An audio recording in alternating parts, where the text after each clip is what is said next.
Hi mamas. So this is Mommy Confessions Monday, number 2. So just to recap last week, my boys have, or the school that they go to anyways, they have a really extended winter break. And so when all the other kids were going to school this week, my kids were still at home, and they have almost like a month off, so it's quite a long winter break. And it's so easy to get stuck with, like, what do I do to entertain these kids?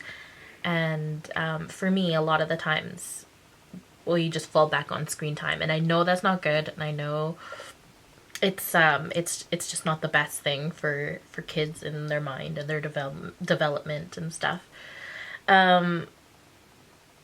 But I know I'm not alone in the fact that sometimes it's just easier to have them like zone in on a screen and give yourself some time to yourself. Or gosh, me, I just sometimes I just want to watch some YouTube, you know? And so you get sucked into letting them do the screen time thing. And then I catch myself coming out of my bedroom and going into the living room, and I'm watching, I pay attention to what the kids are watching, and it's some really mindless YouTube sometimes. Like, how could you even watch it? In my mind, I can't get it. And a lot of times they're into gaming, so sometimes it's gaming YouTubers, and they're my kids are watching them play the game on real time, and how they react and what they say. And sometimes I kind of have to say, like, whoa, you're too young to be watching that. Like, what they're saying and how they're saying it and what words they're using is just a little beyond what you should be watching right now, and you got to turn it off. And I know it's hard for my 5-year-old because he watches what the 12-year-old watches. And then I feel like the militant mom, like the why can't you be like other moms that let us watch this stuff? And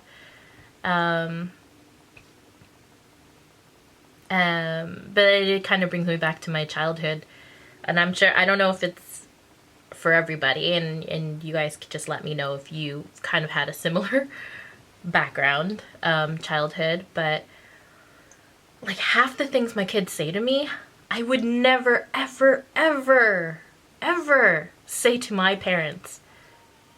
I hear my baby crying. But sometimes when they say things to me, I'm just like, wow, you're ballsy, dude. Because I could never say that to my mom, because my mom would be like, you're talking back to me? Are you talking back to me? And I'd be like, no, I'm talking with you, not at you.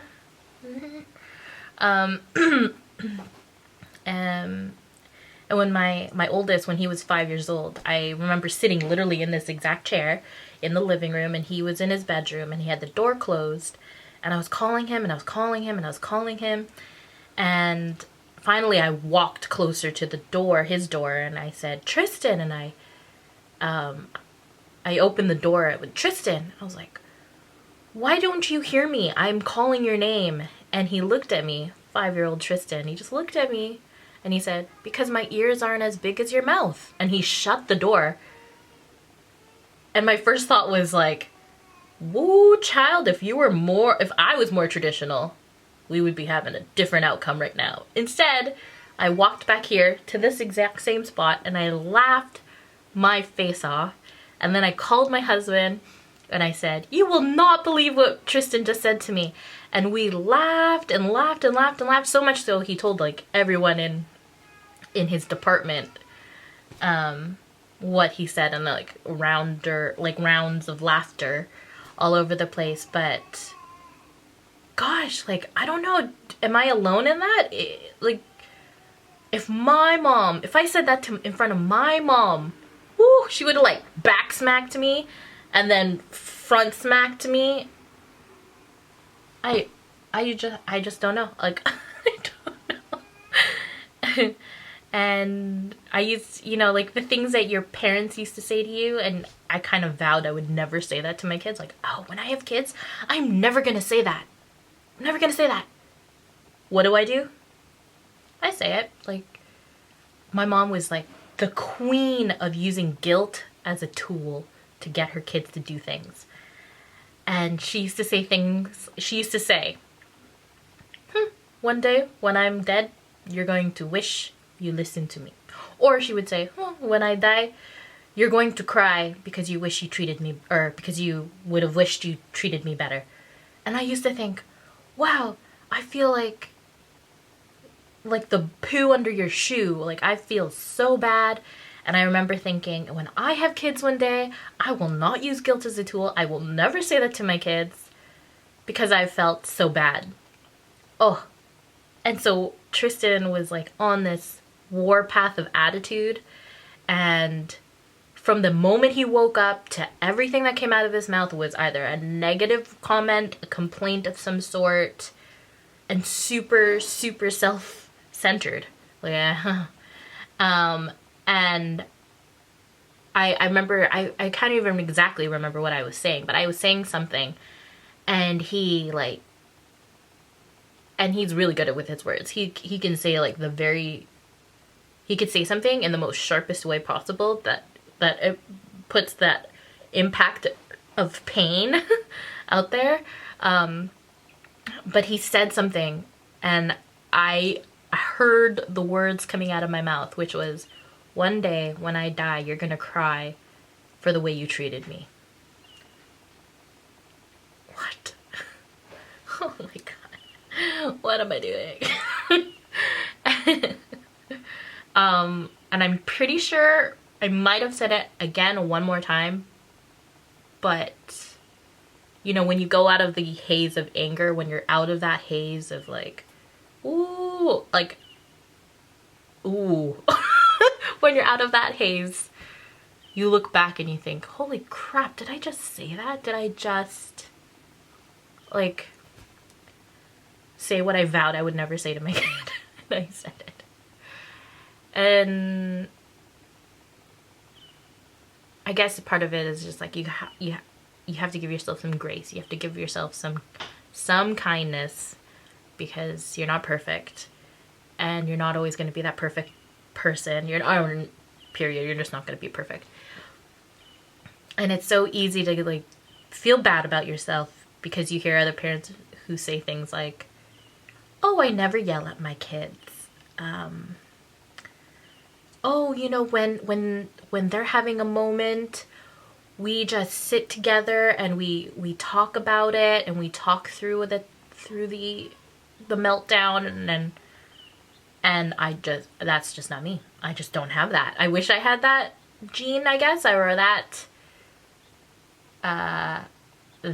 characteristic trait that has been passed down my family. It has not been passed down through my family. My parents were like very direct and no nonsense about it, and you give me lip and then things will get worse. And oh, I hear my kid crying. I will be right back.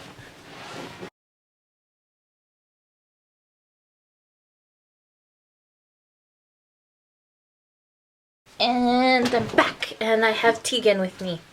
He just woke up from his nap. You say hi? Hi, baby. When he wakes up from his nap, he's usually pretty snuggly. Oh, you're giving the stare. Are you seeing the plant that you like to rip at? My poor Monstera. This one, he tore off like just a few days ago. Because I was right close to him, hey? Huh? But yeah, my parents didn't pass down the let's talk through the meltdown and explain our emotions gene. I mean, I do explain myself a lot better than my mom did. But yeah, for that bit of like talking through a meltdown, no.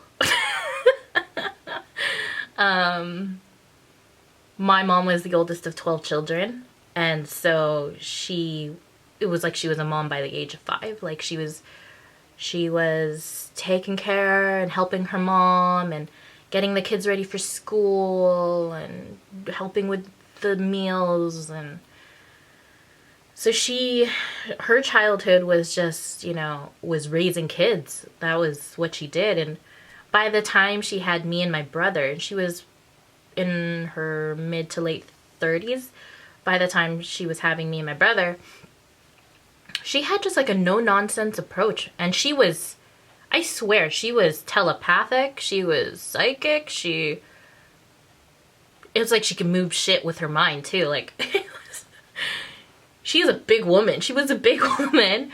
And, she, like, she was larger than life though. She was a lot more social than I ever was. And she could tell when I was crying, like the day before or 2 days before or something like that. She would look at me and she goes, what's wrong? And I'm like, oh, nothing. She goes, I could tell you were crying. I could see it in your face. You were crying. What's wrong? I was like, how could you tell that? How could you possibly know?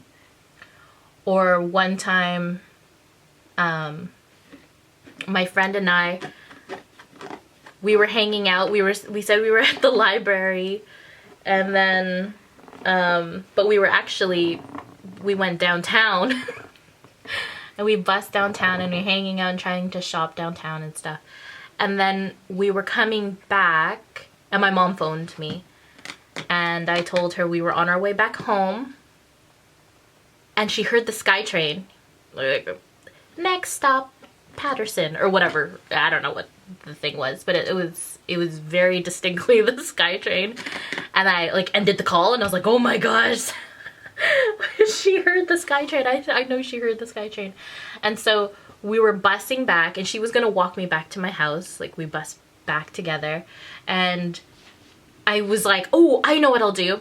I'll stop at the bus stop before where I usually get off so that she can't catch me, and then I'll just go behind, like, I'll go through the back road to the house and she won't know. Lo and behold, I go one stop before the bus stop I always get off of. And she was waiting at that bus stop. I'm like, how did you know?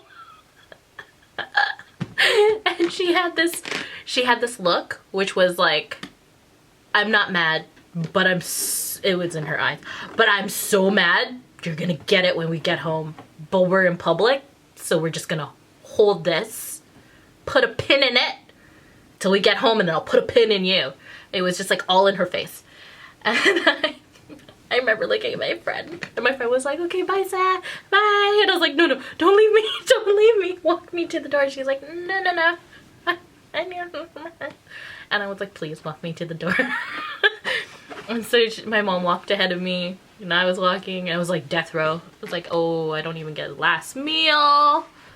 This is it. And my friend was like, girl, you're gonna die. I won't see you on Monday. Cool. My boy sniffed out the chips. But yeah, so long story short, I don't have that gene. My kids are sometimes sassy. And they are into the screen time. And so what do? I when they get really bad, like really lippy, and they don't want to do anything other than be on the screen, I have to take away that screen time, and it's like meltdown city. Like, that's when I see the tears. I could say anything to them and they're just like, yep, will you change your way? 5 minutes later, they're back at it again. But when I like go, okay, I'm taking away the screen time, no electronics, they're, I'm sorry, mommy. Super tears. I was like, why is it that you cry when I take the electronics away? Like, I can't get you to feel any emotion when I talk about empathy for your brother. Oh. So, I bought some kits and things for them to do, and I'm going to see if they will will do them rather than go on their electronics, fingers crossed. And I used to have something that I created like a year and a half ago or 2 years ago, which were busy bags, and they worked really well. Like I did them when they were in the car, or I filled them up and packed them into the car, and the kids did them when they were in the car or at restaurants and that sort of thing. But where I failed was I didn't update them every few months. Like I didn't have like things that I could switch in and switch out to what they were interested in. So they got bored and then they started losing the pieces. So I think my mission is to recreate and refab the busy bags and get the kids into things that they can kind of do with their hands or do that kind of gets them away from the electronics.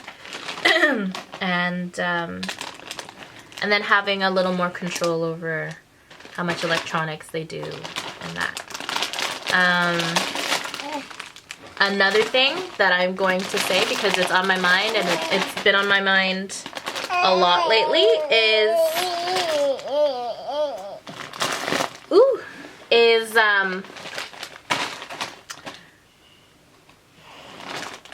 I get kind of mad in the car. I don't know. I wouldn't say I have full-on road rage, but when people drive erratically or dangerously and they pull these crazy moves, I get mad. There's this car that has followed me, that's twice now in the mornings, and I don't know where they've come from. Like, I wish now, like, tomorrow I will pay attention if it happens again, because it's been 2 days in a row now. And they are right behind me when I'm trying to cross a very, very busy road. And they're like on my butt. Literally, they're like zoom right behind my car. And as soon as I get through and that car gets through, zoom right behind me again to the next intersection where I turn. But it's a weird turn in a sense that, like, I have to pay attention.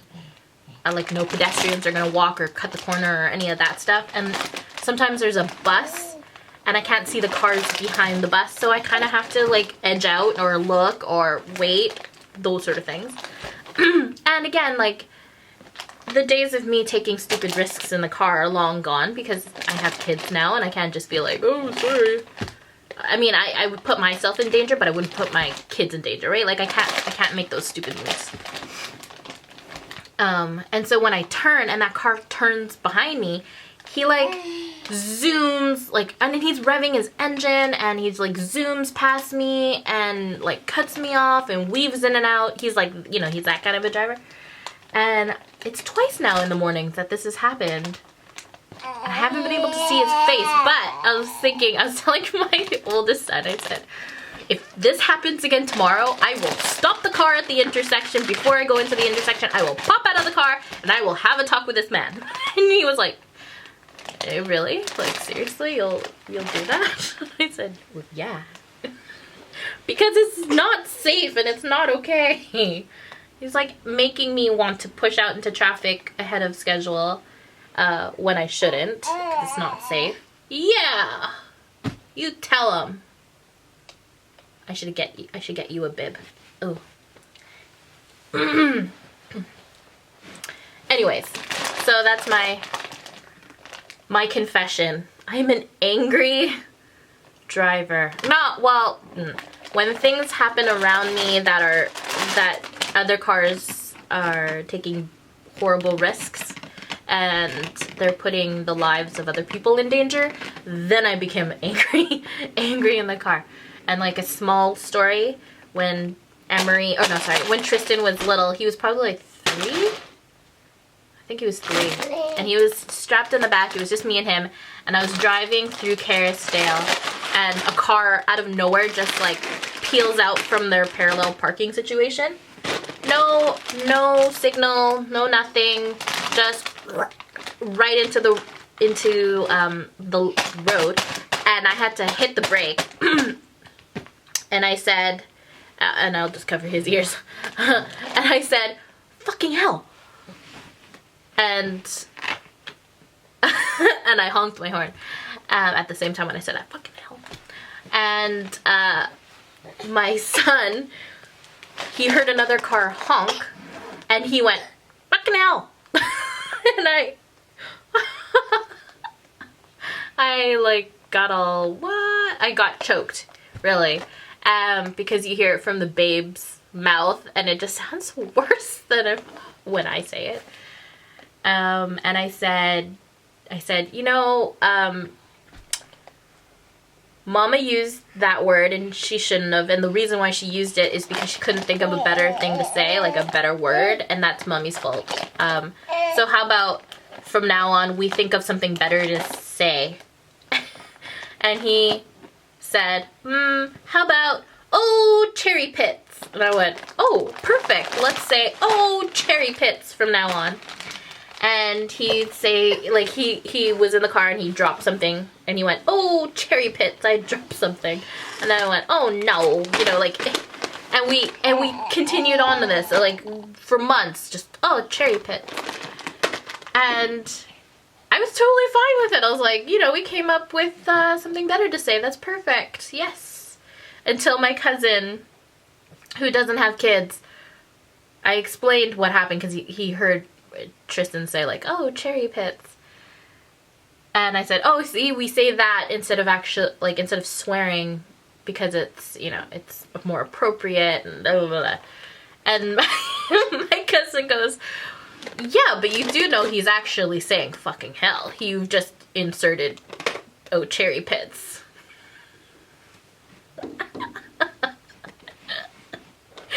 Yes.